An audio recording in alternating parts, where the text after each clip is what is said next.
அழகான வீடியோ தாங்க வந்திருக்கு. வீடியோ வந்து சூப்பரா இருந்துச்சு அப்படின்னு தாங்க சொல்லணும். ரகுராம் வந்து வெறிகொண்ட வேங்கையா வந்து மாறிட்டாரு. கார்த்தி அடிச்சு பொளந்து எடுத்துட்டாரு. அது மட்டும் இல்லாம கார்த்தியோட அப்பா இருக்கார்ல, அவரையும் ரத்தம் சொட்ட சொட்ட அடிச்சு அந்த இடத்துல வந்து படுக்க போட்டாரு அப்படின்னு தாங்க சொல்லணும். அதெல்லாம் பார்க்குறோமா சேனலை மட்டும் மறக்காம லைக் அண்ட் சப்ஸ்கிரைப் மட்டும் பண்ணிடுங்க. ஃபர்ஸ்ட் எடுத்த உடனேயுமே வந்து நம்ம ரகுராம் வந்து பயங்கரமான கோவத்தில் இருக்காங்க. கார்த்திக்கு வந்து தண்டனை கொடுத்தாச்சு. அதாவது வந்து ஊர் தலைவராக வந்து அவனுக்கு மன்னிப்பு கேட்க தண்டனை கொடுத்தாச்சு. ஆனால் வந்து நம்ம தனத்தோட அப்பாவா நான் வந்து அவனுக்கு இன்னும் தண்டனை கொடுக்கல அப்படின்னு சொல்லிட்டு அவர் ரத்தம் வந்து கொதிக்கிற மாதிரி தான் காட்டிக்கிட்டு இருக்காங்க. இதுக்கு மேலேயும் பொறுமையாக இருந்தால் தனத்துக்காக நம்ம என்ன பண்ணோம் அப்படின்னு சொல்லிட்டு நம்ம மனசாட்சியை உறுத்த ஆரம்பிச்சிடும் அப்படின்னு சொல்லிட்டு யோசிக்காரு. அவர் கண்ணில் வந்து ஒரு பயங்கரமான ராடு மாதிரி ஒன்று கண்ணில் படுது, கம்பி. அதை டகார்னு எடுக்காரு.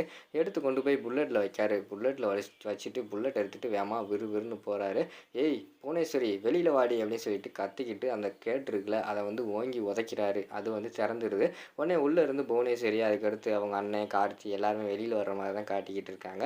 ஏய் ரகுராம் எதுக்கு இப்போ தேவையில்லாமல் வீட்டில் வந்து கத்திக்கிட்டு இருக்க அப்படின்னு சொல்லிட்டு புவனேஸ்வரி வந்து சொல்கிறாங்க. எதுக்கு கத்துறேன்னு உனக்கு தெரியாதோ? பஞ்சாயத்து தலைவராக வந்து கார்த்திக்கு என்ன தண்டனை கொடுக்க முடியுமோ நான் கொடுத்துட்டேன். ஆனால் வந்து தனத்தோட அப்பாவை வந்து இன்னும் அவனை வந்து நான் எதுவுமே பண்ணாமல் இருக்கேன். அதுக்காக தான் இங்கே வந்திருக்கேன் அப்படிங்கிற மாதிரி சொல்லிக்கிட்டு இருக்காங்க. புவனேஸ்வரி வந்து பயங்கரமாக ஷாக் ஆகிடுறாங்க. கையில் வேறு வந்து ஒரு பயங்கரமான இரும்பு ராடு வேறு வச்சுருக்கானே, இவன் என்ன பண்ண போகிறான் அப்படின்னு சொல்லிட்டு முழிச்சுக்கிட்டு இருக்கிற மாதிரி தான் காட்டிக்கிட்டு இருக்காங்க. இங்கே பாரு ரகுராம், நீ பண்ணுறது தப்பு. ஊரை கூட்டி பஞ்சாயத்தில் வச்சு தண்டனை கொடுத்தாச்சு. மறுபடியும் நீ தேவையில்லாமல் வந்து இப்படிலாம் பண்ணுறது பெரிய தப்பு அப்படிங்கிற மாதிரி சொல்கிறாங்க. தப்பை பற்றி நீ பேசுகிறியா? உங்கள் வீட்டு பையன் என்ன பண்ணியிருக்கான் அதை பற்றி நீ பேச மாட்டேன். நான் பண்ணுறது மட்டும் தப்பா அப்படின்னு சொல்லிட்டு பயங்கரமான கோபத்தில் இருக்காங்க. இதுக்கு மேலே நான் பொறுமையாக இருந்தால் சரிப்பட்டு வராது. நானும் ரொம்ப நாளாக வந்து பொறுமையாக இருந்துட்டேன். நீ எங்கள் குடும்பத்து மேலே வந்து தேவையில்லாத பழி போடுறதும் எங்கள் குடும்பத்தை கெடுக்கிறதும் எங்கள் குடும்பத்துக்கு வந்து ஏதாவது செஞ்சுக்கிட்டே இருந்தேன். நானும் சரி போகட்டும் போகட்டும்னு சொல்லிட்டு விட்டுக்கிட்டே இருந்துட்டேன். இனிமேலும் அப்படி விட்டுக்கிட்டு இருந்தால் சரிப்பட்டு வராது. ஆட்டை கடிச்சு மாட்டை கடிச்சு கடைசியில் வந்து என் பிள்ளை மேலேயே கை வைக்க ஆரம்பிச்சிட்டிங்க. இனிமேல் வந்து உங்களை உயிரோட விட்டால் அது வந்து எங்கள் குடும்பத்துக்கு தான் ஆபத்து அப்படின்னு சொல்லிட்டு ராடு எடுத்து கார்த்தி வெளுன்னு வெளுக்க ஆரம்பிச்சிடுறாங்க.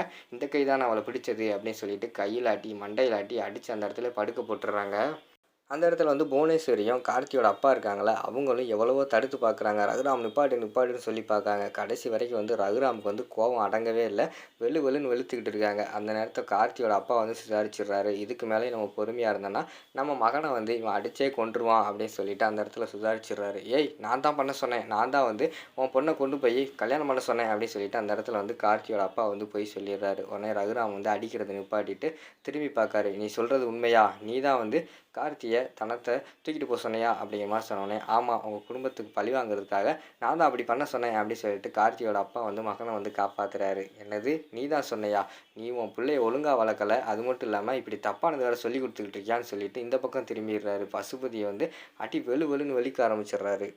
நம்ம புவனேஸ்வரி வந்து என்ன பண்ணுறனே தெரில, திருன்னு முழிச்சிக்கிட்டு இருக்காங்க. ஒரு சைடு பார்த்தா கார்த்தி படுத்து கிடக்காரு. இந்த பக்கம் பார்த்தா பசுபதி அடி வெளுன்னு வெளுத்துக்கிட்டு இருக்காரு. ஏய் ரகுராம் நிப்பாட்டு சொல்லிட்டு எவ்வளவோ கதறி பார்க்குறாங்க.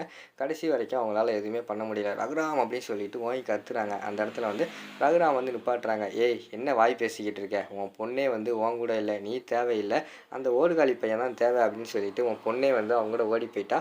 அப்படி இருக்கும்போது உன் பொண்ணுக்காக வந்து நீங்கள் வந்து சண்டை போட்டுக்கிட்டு இருக்கியா அப்படின்னு சொல்லிட்டு புவனேஸ்வரி வந்து சொல்கிறாங்க. ஏய் புவனேஸ்வரி, எனக்கும் என் பொண்ணுக்கும் 1000 இருக்கும். அதை பற்றி நீ கேட்கக்கூடாது. என் பொண்ணு வந்து என்னைய தேவையில்லை, நீங்கள் வேண்டாம்னு சொல்லிட்டு போயிருக்கலாம். ஆனால் எப்படினாலும் அவள் தான் என் பொண்ணு. நான் தான் அவளுக்கு அப்பா. சரியா? அது எந்த காலமும் மாற போகிறது கிடையாது.